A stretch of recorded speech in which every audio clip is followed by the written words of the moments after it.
Hey there, fellow gamers. I mean, waiting for future releases is pretty exciting and all, but we want to play something right now, you know? So today I'm bringing you a collection of 20 new games that'll absolutely blow your mind and let you spend dozens of captivating hours. So let's not waste any time. Let's dive right in. Tainted Grail: The Fall of Avalon. This stunning new release that I talked about in my recent anticipated games video just dropped the other day and has already gotten a massive pile of positive reviews on Steam. So, if you haven't heard about it yet, let me quickly explain what this is all about. Right off the bat, this is an open-world RPG. The world, by the way, is based on Arthurian legends, where the Round Table is in ruins and darkness seeps from every stone like cursed syrup. You'll be playing as an ordinary prisoner, but one with the soul of Arthur himself, trying to figure out what the hell is going on here. And yeah, you gotta stop the evil that's plaguing the world. The world itself is divided into 3 main zones, includes over 200 side quests, tons of NPCs, enemies, and complete freedom in terms of progression. Kinda reminds you of Elden Ring. Basically, they throw you into the world and you're on your own. Go and do whatever you want. You can and should choose your preferred combat style and fight accordingly. What's worth noting is that the world isn't just mindlessly stuffed with random crap. It's genuinely interesting to explore, which is definitely rare for most modern games. What's also great is that besides combat, the game has other mechanics too. You've got crafting, alchemy, fishing, cooking, and even farming. The developers themselves claim the game takes around 70 hours, but considering its replayability and the urge to explore every corner, you could easily sink a whole 100 hours into this. Mycopunk. This is probably one of the best first-person cooperative roguelikes to come out recently. The gameplay is basically a copy of Deep Rock Galactic. We also have 4 character classes, each with their own abilities. Each one can be leveled up separately, gaining new skills and so on. You can also unlock new weapons and of course upgrade them. Missions work exactly the same way. You take a mission, drop in, complete the objectives, call for extraction, and head back to your orbital base to grab the next quest.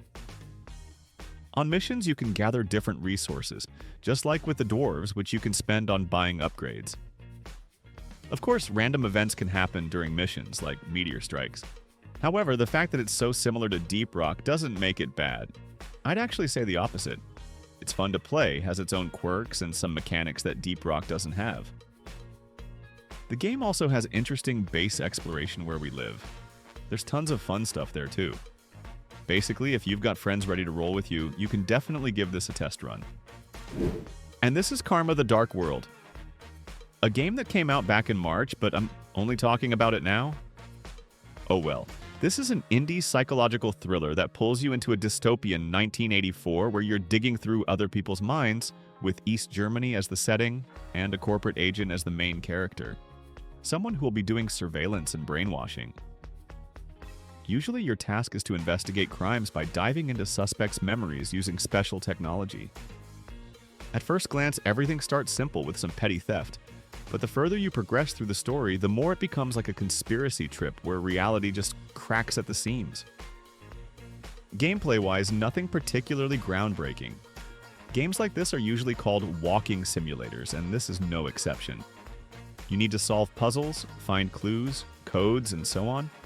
And yeah, the puzzles are divided into 2 simple types, from extremely easy to ones you'll really have to think about. The game itself is pretty short, takes about 6 to 10 hours to complete with a non-linear story and different endings.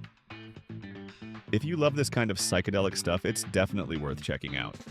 The game's reviews are generally positive, and in my opinion, well-deserved. Reignbreaker. An overlooked roguelike of this year that's quite worthy of mention in this video.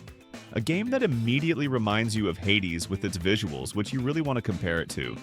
But actually, there are way more differences in original style here than in many other clones. The setting itself is appealing, a techno-fantasy with a punk rock twist. The action seems to take place in medieval times, but there are tons of robots, graffiti on the walls, and we play as a girl who talks back. Fights, doesn't respect authority, and rebels against tyranny. What exactly Our Lady is fighting for isn't clear at first, But what becomes immediately obvious is that Our Lady and the local evil queen know each other, and there was clearly some conflict between them. As we progress, we learn the details about this conflict. The gameplay itself is familiar not just for Hades, but for roguelikes in general. We dynamically clear rooms, choose upgrades, occasionally trade, heal up, and go get our faces kicked in by a boss, then return to the hub where we can work on meta progression. But there are nuances. Klee, that's what our heroine is called, prefers to fight with her fists and also occasionally uses spikes that can work as a rifle or melee weapon, depending on the characteristics of chosen upgrades. As a result, battles feel specific. Not worse or better, but unique. And in my opinion, this is quite a pleasant roguelike that many of you might have missed. Netherworld Covenant. A beautiful, well-animated, and overall pleasant game. A pretty solid Souls-like roguelike, though you can feel in places that the developers didn't have a huge budget, but the core gameplay is really good. The combat is pleasant, made following the Souls canon formula, spiced up with 2 active skills that the player chooses before a run in the hub, from 4 local spirits that unlock through meta progression. Each such spirit, there's a swordsman, archer, guardian, and rogue, has a set of their own skills, but you can only take 2 into a run, which makes the combat system feel quite action-oriented and timing-based. And since this is a roguelike, upgrades are added both during runs and from meta progression. Unlockable skills, new weapons, permanent character stat bonuses, and so on. The roguelike part is pretty classic. Blocks, divided rooms where you can choose which upgrade to go for at the end. Just like in Hades, everything ends with a boss fight. But unlike Hades, you can't spam dash like crazy and move exclusively with dashes, man. There's stamina here. Overall, just a good game. The Midnight Walk. Let's step away from all this hardcore gameplay stuff. Here's something simpler but incredibly atmospheric. For instance, I suggest checking out this month's overlooked gem called The Midnight Walk. This is a real jewel in the AA segment that'll drag you into its dark world and tell several fairy tales that are absolutely soaked in Tim Burton's spirit. You can notice it right away. As a player, you'll control a character nicknamed the Burnt One, who travels through a dark world where the sun has disappeared. You won't have to travel alone, though. The hero also has a companion, this little pot. This strange but faithful friend will help you light the way, but you gotta protect your companion from dangerous monsters that seek to consume your partner's flame. The game itself is divided into 5 touching and uniquely interesting stories that you'll discover as you progress. Something like fairy tales about pain, loss, and hope, presented without unnecessary words through the environment and strange characters. Yeah, maybe not a masterpiece, but it definitely hooks you. The gameplay is puzzle horror with stealth elements. There's no combat in the game. You hide in closets, distract monsters with fire, or solve puzzles by lighting candles with matches and a lighter. The game is completed pretty quickly, in about 5 to 6 hours, and feels like a solid, scary bedtime story. The game reveals itself especially well in VR, which it's primarily designed for. Saloon Simulator. Welcome to the Wild West. Not Red Dead 3, but rather a first-person saloon simulator. And it's pretty well made and even looks atmospheric. We'll be managing and customizing a saloon, serving food and drinks, hiring staff, investing in new projects like a hotel or mining hall. You'll find an extensive customization system that lets you decorate the saloon using hundreds of decorative elements that affect the environment and story. Of course, there are criminal elements too. Smuggling and other stuff. At minimum, you'll have to shoot someone with a revolver more than once. Just make sure to dispose of the body afterwards. The only downside is there's not much content in the game yet. Early access and all that, but it's still fun to play. And this is The Altars. Probably the most unique survival game to come out recently. And if you haven't heard anything about it, let's get straight to the point. At first glance, the main concept is pretty basic. Distant future, hero is an astronaut who crashes on an unknown planet. The whole crew dies, and only you survive. Gotta admit, not exactly a unique concept. Except for one thing. The hero learned to create his own clones with different personalities to survive. And yeah, what's worth considering is that the open world isn't just an endless sandbox. but a thoughtfully designed piece of hostile planet divided into different zones, each containing both useful resources and plenty of enemies for the main character. Or characters, since there are several now. So yeah, the main feature is managing your alters, your clones with different skills. One fixes tech, another gathers resources, and the third, well, usually just slacks off. The personalities, like I said, are all different, and you'll have to deal with that. Also, following survival game tradition, they'll need to build a base, gather materials to survive storms, and explore ruins hoping to find something useful. The survival mechanics require some balance. Monitor oxygen, food, and base energy. Otherwise, your alters will start rebelling like dissatisfied employees. You can also experiment with technologies to improve equipment and solve dilemmas like whose opinion matters more, yours or your copy with the bad attitude. In short, if you were looking for a unique survival game, this is one of those projects you definitely shouldn't miss this year. RoadCraft. I'd also like to talk about a couple of solid simulators worth your attention today. Let's start with RoadCraft. Yeah, that builder simulator from the developers of SnowRunner and MudRunner. The game's concept is pretty simple. You play as the leader of your own company that deals with disaster relief. Usually your task is clearing debris, restoring roads, bridges, and industrial facilities using over 40 types of machinery, including bulldozers, cranes, asphalt pavers, and specialized cable-laying machines. And yeah, I'll note right away that the whole gameplay is basically built on planning. First, you assess damage with reconnaissance equipment, then clear the territory, gather resources, wood, steel, cement, and process them at the factory into building materials, but only after that do you handle construction and repairs. Just like in previous games from these developers, every machine can be customized. Change colors or add company logos. The game's action unfolds across 8 different maps, from flooded coastal zones to mountain regions and deserts. It's also worth noting the game has co-op, which significantly simplifies the work, so I'd recommend playing with friends if possible. Overall, in my opinion, it's a pretty solid simulator, though many will criticize it for being arcade-like since the physics became simpler. They also removed fuel consumption and damage like in previous games. Here we have a new survival game called Dreadzone, which only came out in early access though, and that's worth considering, because its rawness is, well, on the level of this year's rains, flooded up to the chin. So, what awaits you here? We drop into a quarantine zone solo or with friends and go do standard survival game stuff. Run around the forest with an axe, craft everything from bow arrows to machine gun bullets. All this while looking like some DayZ but first person with the same optimization as DayZ had when it first hit early access. Which means this won't be playable anytime soon, but if the developers don't abandon the game, something might come of it. But even with what's already there now, it looks and feels pretty cool. And this is Stellar Blade. Yeah, that console action game, PlayStation 5 exclusive that came out last year and made it to PC this year. Nothing surprising, just like almost any other modern exclusive. The game itself is a somewhat average, but in my opinion, quite decent slasher that really reminds me of the well-known Nier Automata in its story setup. Judge for yourself. In both games, it's post-apocalyptic, and our main character, or rather heroine, is an incredibly beautiful android girl who you'll be using to demolish your enemies. Usually while playing one-handed.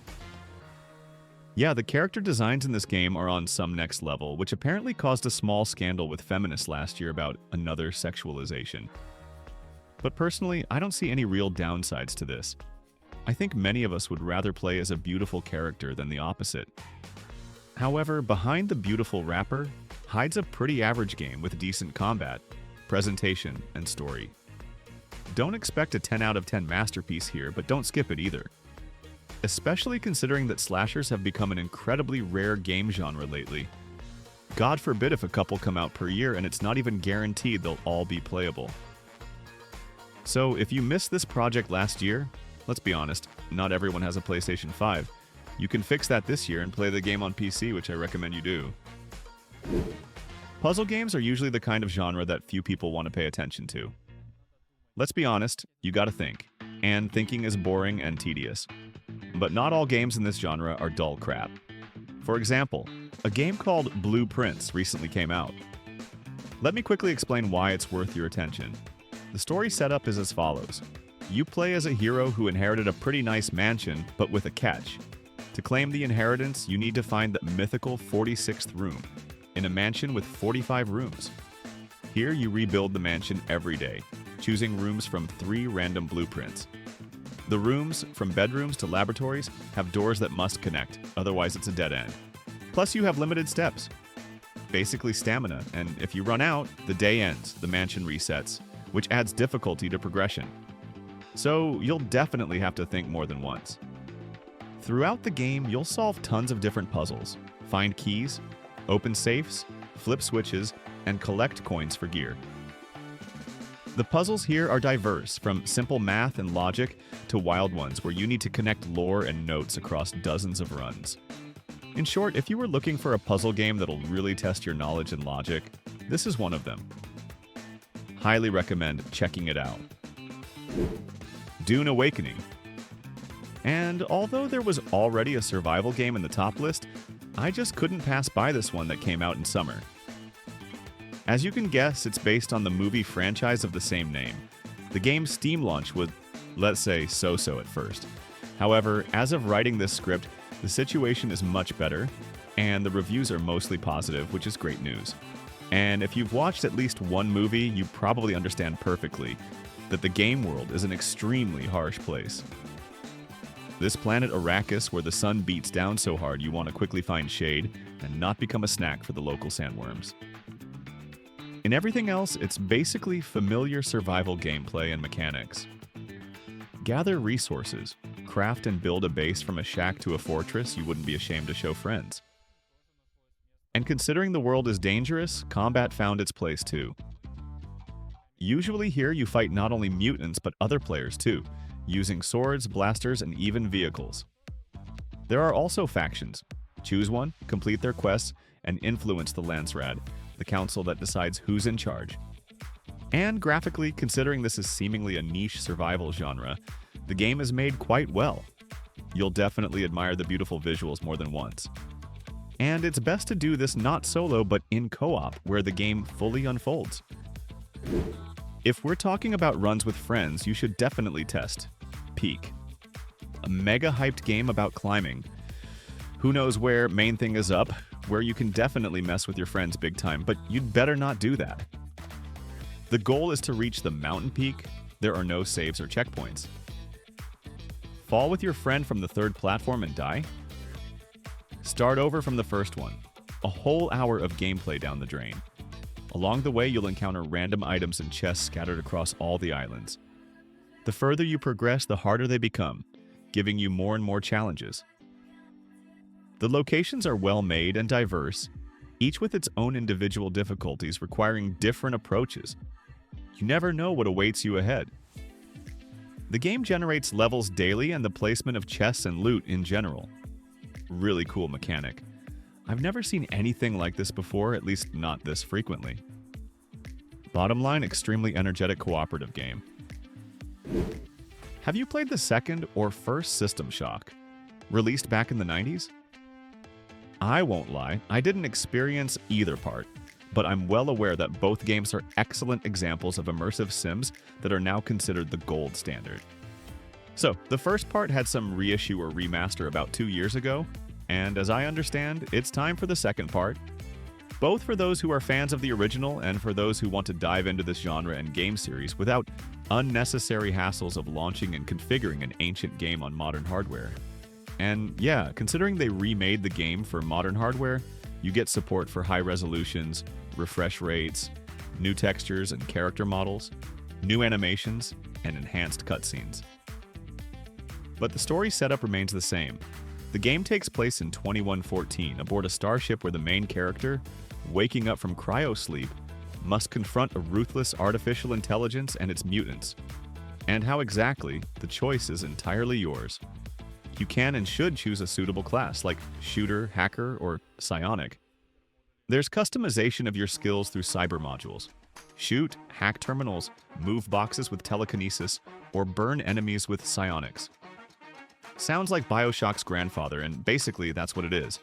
weapons break, ammo is always scarce, and you gotta conserve everything. The game has tons of ways to complete quests or story elements. After all, this is still an immersive sim, so if you missed the original back in the day, or want to play it again without extra hassles, it's quite a decent option. Yes, Your Grace. And as usual, I try to put another interesting indie with pixel graphics at the end of the video. So especially sensitive folks don't have another meltdown about the gaming industry dying. Today, that game is the sequel to the 2D Medieval King Simulator, where we once again find ourselves as a ruler who must prepare his lands for harsh winter, solve internal and external problems, support family, and navigate between lords' whims and people's needs.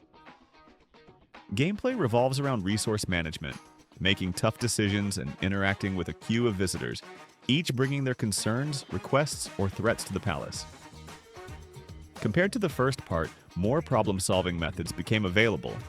You can combine items and use agents for special tasks. And decisions now affect not only the kingdom's fate, but relationships with other characters, both family and advisors. What's also great is that the world is inspired by Slavic folklore and filled with mythical creatures, ancient beliefs, and medieval European atmosphere. If pixel art doesn't scare you, it's definitely worth checking out. Next up, Lies of P. Here I should clarify right away, we're not talking about the main game that came out a couple years ago, but its brand new DLC or story expansion with the subtitle Overture, which just came out recently. So if you played the original back then and liked it, there's a good opportunity to return to this, let's say, Souls-like about Pinocchio. The story setup takes you back several years before the original's events, where playing as the main character, you need to stop another evil and find out what the hell is going on. Gameplay-wise, it's the same Souls-like as the original, but with new features. You'll mainly run through new beautiful snowy locations, fight regular enemies and bosses, plus there's new weapons. You've got a bow with shining arrows, Wolverine-style claws, a cannon, sword, and even a small double-barrel shotgun. Weapon customization remains. You can still mix and match blades and handles to build your death machine. The game itself feels like a mix of everything at once. You've got Bloodborne with Pinocchio setting-wise, and combat from Sekiro focusing on parrying and counterattacks. In short, if you were looking for something challenging and truly stylish, this is a game you definitely shouldn't miss. Black STIGMA. And this is a new free shooter. Typical team battles with third-person shooting, parkour moves, and melee combat. The core gameplay involves choosing unique characters called Masters here. Each has their own fighting style and skill set. There are several modes, from one-on-one duels to 6 versus 6 team battles, plus different maps created for these formats. Visually, it looks decent overall, but personally reminds me of Point Blank, if anyone even remembers what that is. Won't spend much time on this considering it's a free project, and don't expect too much from it. Only jump in if you want some Asian girl to drop on your face from a helicopter. There's plenty of that here. Blades of Fire. Today there are plenty of dark medieval games, so let's look at another one. The story setup is pretty simple. There's a game world where an evil queen wants to destroy everything, turning metal to stone, and you play as a typical warrior who wants to stop her. The hero is also accompanied by a young scholar who gives hints and generally talks about the game's lore. The task is simple. Fight through huge hordes of various enemies, from orcs to trolls. The battles will make you think, find weak spots in opponents, change attack directions, use different combos, and of course parry and counterattack at the right time. It's also worth noting that weapons aren't eternal. They break, get repaired, or are dismantled for materials. Moreover, you can create your own weapons, and there are plenty, from axes to swords. The game actually reminded me a bit of God of War 2018. Also a dark bearded guy as the main character, and a little kid who'll accompany him everywhere, commenting on everything. Graphically, though, feels like the game escaped from the PlayStation 3 era, but plays pretty well regardless. If you missed it, I recommend fixing that. Elden Ring Nightreign. I don't think there's much point telling you about Elden Ring's success in 2022. Last year we got an extremely good and quite challenging expansion, and this year, let's say a spin-off. I'll say right away, the latter is very different from the original. There's no PvP, battles are simpler and more dynamic, and the main focus is on cooperative completion of relatively small locations with a mandatory boss at the end. Yeah, basically, that's the whole point. The game takes place in an alternative version of Limgrave where you and your friends must survive 3 days, fighting bosses and gathering resources to finally face the chosen Night Lord. Sessions last about 45 minutes, and the map gradually shrinks thanks to a ring of fire, urging the team to move toward the center. Gameplay-wise, there aren't many differences, except for a couple new details like accelerated running, no fall damage, wall running, and high jumps. Character progression was simplified, alright? Before starting a run, everyone chooses one of 8 preset characters, stats automatically increase at bonfires, and boss loot comes as random selection from several options. If you love suffering in games and struggling to kill this or that boss, the game will definitely hit the spot. However, I'll also note there's no longer the special freedom and peaceful exploration pace of the original Elden Ring, which might understandably disappoint some. And that's where we'll wrap up today. Thanks for watching to the end. Hope you found something to play, and if so, don't forget to support the video with a like and subscribe to the channel. See you soon in the next videos.